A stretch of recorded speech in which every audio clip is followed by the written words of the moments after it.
अरे वाह, कितनी प्यारी प्यारी राखियां हैं। आज मम्मी ने पॉकेट मनी भी दी है। रवि के लिए एक राखी ले लेती हूँ। अब भैया, वो गुड्डे वाली राखी कितने की है? ये 40 रुपए की। क्या 40 की? और वो कितने की है? वो 20 की है। हाँ तो वो दे दो मुझे। इला ने अपनी पूरी पॉकेट मनी उस एक राखी पर खर्च कर दी थी। फिर घर जाकर उसने सबसे पहले पूजा की थाली सजाई, उसमें अपनी राखी रखी और फिर अपने छोटे भाई रवि के पास जाकर बोली, रवि देख तो मैं तेरे लिए कितनी सुंदर राखी लेकर आई हूँ। आजा, मैं तुझे बांध देती हूँ। नहीं, मुझे नहीं बंधवानी तुझसे कोई राखी वाखी। ऐसे क्यों बोल रहा है? तू तो मेरा भाई है ना, और रक्षाबंधन के दिन तो सारी बहनें अपने भाइयों को राखी बांधती हैं। पर तुम मेरी बहन नहीं हो, इसीलिए मुझे तुमसे राखी नहीं बंधवानी। ऐसा मत बोल रवि, तू मेरा भाई है और मैं तेरी बहन। नहीं, क्योंकि तुम्हारी मम्मी मेरी मम्मी नहीं है और न मेरे पापा तुम्हारे पापा हैं। असल में रवि और इला एक दूसरे के सौतेले भाई बहन थे। रवि के पापा और इला की मम्मी दोनों की ये दूसरी शादी थी। बच्चों की अच्छी परवरिश के खातिर ये रिश्ता जोड़ा गया था, लिहाजा दोनों बच्चों के बीच दूरियां बनी रही, जिसे पाटने की इला ने तो कई बार कोशिश की, लेकिन रवि उसे अपनी बहन मानने को तैयार ही नहीं था। और फिर एक दिन, तुम चले जाओगे तो हमारा क्या होगा? दो बच्चे कैसे संभालूंगी मैं? बस कुछ ही दिनों की बात है, एक बार काम जम गया वहां तो मैं आकर सबको ले जाऊंगा। पापा, मैं भी आपके साथ चलूंगा। नहीं बेटा, मैंने कहा ना, मैं कुछ दिनों बाद ले जाऊंगा सबको। मैं जहां जा रहा हूं वो जगह बहुत दूर है। तुम यहाँ मम्मी और इला दीदी के साथ अच्छे से रहना, ठीक है? नहीं पापा, मैं इन लोगों के साथ नहीं रहूंगा, मुझे आपके साथ ही रहना है। मैंने कहा ना, नहीं ले जा सकता अभी जिद मत करो। शीला, संभालो इसे और ख्याल रखना, मैं चलता हूँ। ये कहकर किशोर अपना बैग लेकर चला गया, फिर कभी न लौटने के लिए। और इस बात का एहसास होते होते कई साल बीत गए। रवि अपने पापा का इंतजार करता रहा, जबकि शीला और इला ने किशोर की वापसी की उम्मीद छोड़कर जिंदगी में आगे बढ़ने का फैसला किया। वक्त के साथ सब कुछ बदल रहा था, सिवाय इला के दिल में रवि के लिए प्यार के। रवि, ले खा ले। अब क्यों दे रही हो? अपनी माँ के सामने तो देने में डर लगता है तुम्हें। अब छोड़ ना, उनके सामने दूं या पीछे क्या फर्क पड़ता है, तू खा लेना। नहीं, मुझे किसी की भीख नहीं चाहिए। मुझे कुछ चाहिए होगा तो मैं अपने पापा से मांग लूंगा।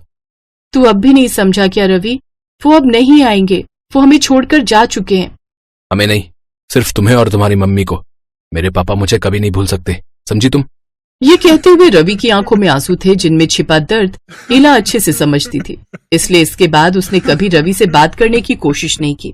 लेकिन फिर एक दिन, बस अब कोई बहस नहीं, तुझे सिंपल बीएससी करनी है तो कर, वरना जाकर मजदूरी कर कहीं, समझा? क्यों? जब अपनी बेटी ने एमबीए करने को कहा तब तो 1 मिनट में हाँ कह दिया था तुमने।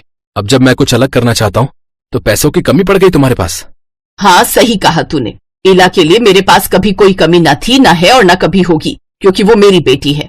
और तू जिसका बेटा है वो निकम्मा तो कब का भाग गया तुझे मेरे मत्थे मरकर। अरे वो तो शुक्र मना कि भलाई के नाते अब तक तेरा खर्च उठाती रही, लेकिन अब बस बहुत हो गया।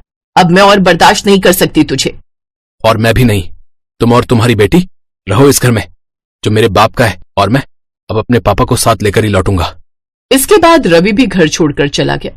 जब ये सब हुआ तब इला कॉलेज गई हुई थी। घर लौटकर जब उसे सब कुछ मालूम हुआ तो उसे बहुत दुख हुआ। मम्मी, तुमने कैसे जाने दिया उसे? वो मेरा छोटा भाई है। चुप कर, जब वो मेरा बेटा नहीं तो तेरा भाई कैसे हो गया? और फिर उसने भी कब माना है तुझे अपनी बहन है? तू ही हर बार राखी लेकर पहुंच जाती थी उसके सामने, और वो मुआ हर बार तेरी बेइज्जती कर देता था। तुझे क्या लगता है मुझे ये सब नहीं मालूम? देख बेटा, मानती हूं कि रवि के बाप से शादी का फैसला गलत हो गया मुझसे, लेकिन अब जो हुआ है वो बिल्कुल सही हुआ है। इला ने अपनी पढ़ाई पूरी करके एक कंपनी में अच्छी जॉब हासिल की और फिर कुछ वक्त बाद अपनी पसंद के लड़के से शादी करके सेटल हो गई। दूसरी तरफ रवि भी अपने चाचा के पास जाकर रहने लगा। वहां खूब मेहनत करके उसने मेडिकल का एंट्रेंस बहुत ही अच्छी रैंक से क्लियर किया और फिर उसकी जिंदगी में एक चमत्कार हुआ। चाचा जी, ये पैसे मैं नहीं ले सकता, आप चिंता मत कीजिए, मैं कुछ ना कुछ इंतजाम कर लूंगा अपनी फीस के लिए।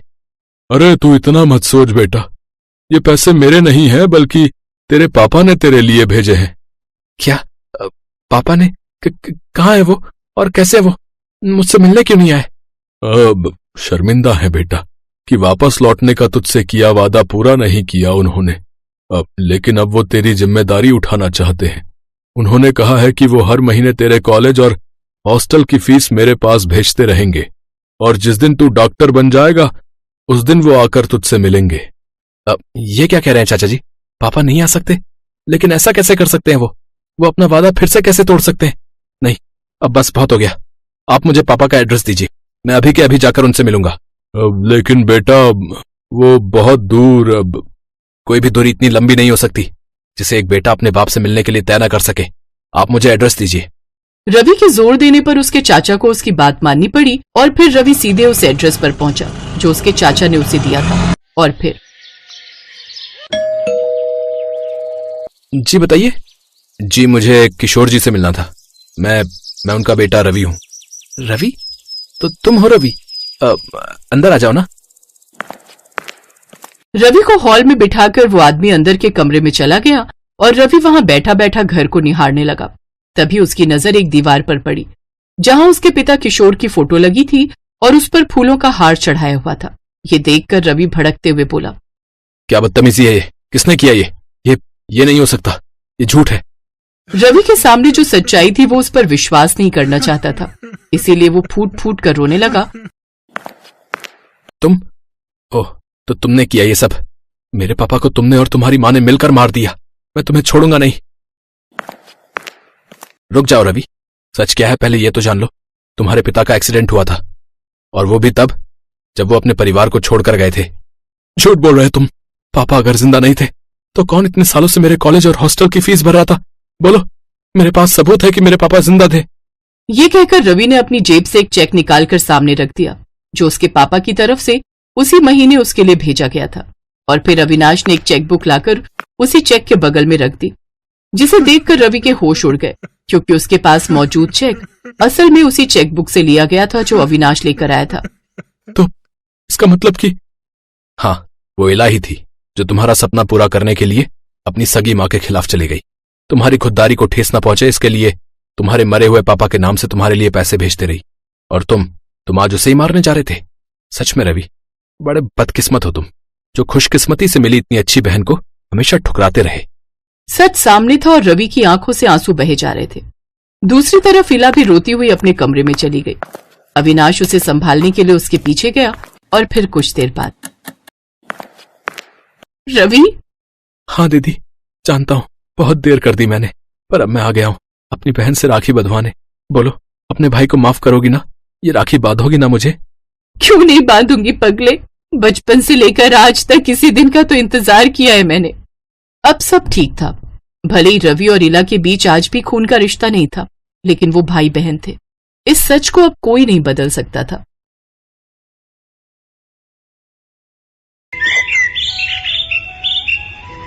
बेलापुर गांव में पूनम नाम की एक गरीब महिला रहती थी। उसकी एक 8 साल की बेटी थी जिसका नाम अनु था। उसके पैदा होते ही उसके पिता ने उसकी माँ को छोड़कर किसी और से शादी कर ली थी।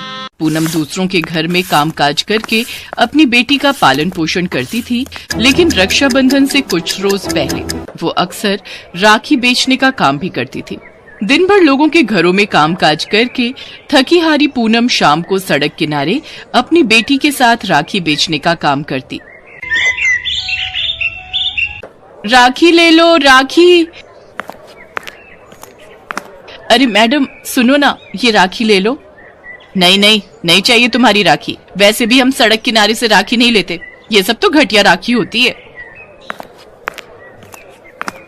पूरे दिन में मुश्किल से पूनम की 2-3 राखी बिक पाती थी। एक रोज पूनम अनु से, बेटी मैं मालकिन के घर काम पर जा रही हूँ, डब्बे में 2 रोटी रखी है, अचार के साथ खा लेना। ठीक है माँ। पूनम काम पर चली जाती है। अनु दिन में खाना खाकर लेटी हुई होती है। तभी वो सोचती है, माँ कितनी मेहनत करती है मेरे लिए, तो आज क्यों ना मैं माँ की थोड़ी मदद कर दूं। अनु भरी दोपहरी में राखी बेचने के लिए निकल पड़ती है। दिन से शाम हो जाती है, लेकिन कोई ग्राहक उसकी राखी खरीदने नहीं आता। वो उदास हो जाती है। आज तो एक भी राखी नहीं बिकी। सोचा था कुछ पैसे आ जाते तो माँ खुश हो जाती। तभी वहां से एक 14 साल का लड़का गुजर रहा था और अनु को देखकर सोचता है, एक काम करता हूँ, ये नकली का नोट इस लड़की को देकर इससे सारी राखियां खरीद लेता हूँ। कम उम्र की है, असली नकली नोट की पहचान नहीं कर पाएगी। वो लड़का अनु के पास जाता है और कहता है, ये राखी कैसे दी? 10 रुपए की एक है भैया, ले लो ना। तुम्हारे पास कितनी रखी है? 100 राखियां हैं भैया। वो सब मुझे दे दो और ये लो 1000 रुपए। बेचारी अनु खुशी खुशी वो सभी राखियां उसे दे देती हैं और वो लड़का नकली 500-500 के 2 नोट उसे पकड़ाकर वहां से चला जाता है। अनु घर आकर अपनी माँ को वो पैसे देती है। देखो माँ, आज कोई भला इंसान आया था और हमारी सारी राखियां खरीद कर चला गया। ये देखो पूरे 1000 रुपए। अरे लेकिन ये तो नकली नोट है। क्या? नकली नोट? ओहो, लगता है उसने तुम्हें ठग लिया। बेचारी अनु को बहुत दुख होता है और वो रोने लगती है और रोते रोते अपनी माँ की गोद में सो जाती है। अगले दिन सुबह राखी का त्योहार था। सभी बहनें अपने अपने भाई को राखी बांध रही थीं, लेकिन बेचारी अनु का कोई भाई नहीं था। माँ, मेरा तो कोई भाई नहीं है, मैं किसको राखी बांधूं? बेटा, मैं काम पर जा रही हूँ, एक काम कर, तू मेरे साथ मालकिन के घर चल, तू मालकिन के बेटे को ही राखी बांध लेना। ठीक है माँ। वहां पहुंचकर पूनम अपने काम पर लग जाती है। मालकिन का बेटा कार्टून देख रहा था। अनु अंदर जाती है और कहती है, भैया, क्या मैं आपकी कलाई पर ये राखी बांध दूं? अनु उसे देखती है तो हैरान रह जाती है। वो वही लड़का था जिसने उसे ठगा था। तुम तो वही हो ना जिसने मुझे नकली नोट दिए थे और मेरी सारी राखियां ले ली थी। पागल है क्या? कौन है तू? मैं तो तुझे जानता भी नहीं। मैं जानता हूँ, ये सब तेरी चाल है, अमीर लड़कों को भाई बनाकर उनसे पैसे ऐंठने की। ये सुनकर अनु रोने लगती है। तभी पूनम और मालकिन भी वहां आ जाती हैं और वो उनकी सब बातें सुन लेती है। सोनू, ये क्या तरीका है बात करने का? और अनु जो कह रही है, क्या वो सच है? अब माँ, वो एक दोस्त से शर्त लगी थी, बस इसीलिए मैंने नकली नोट इसे दे दिए थे। तुझे पता भी है एक गरीब के लिए 10 रुपए की भी कितनी वैल्यू होती है? तुम्हें उस बेचारी को ठगते हुए शर्म नहीं आई? और आज वो बेचारी कितने प्यार से तुम्हारे लिए राखी लाई है और तुम उसे नीचा दिखा रहे हो। अगर ऊपर वाले ने हमें सब कुछ दिया है तो हमें उसकी कदर करनी चाहिए, न कि किसी की गरीबी का मजाक उड़ाना चाहिए। सोनू को अपनी गलती का एहसास होता है और वो अनु से कहता है, मुझे माफ कर दे बहन, मुझसे गलती हो गई। और ये ले, मेरी कलाई पर राखी बांध। अब से तू भी मेरे लिए प्रिया की तरह ही मेरी छोटी बहन है। आज के बाद तू भी हर राखी पर मुझे ही राखी बांधेगी। सोनू उसको ढेर सारे गिफ्ट देता है। साथ ही मालकिन शगुन के तौर पर अनु को 5000 रुपए देती है। ये सब देख अनु और पूनम बहुत खुश होते हैं। आज सचमुच अनु बहुत खुश थी। उसे एक भाई जो मिल गया था।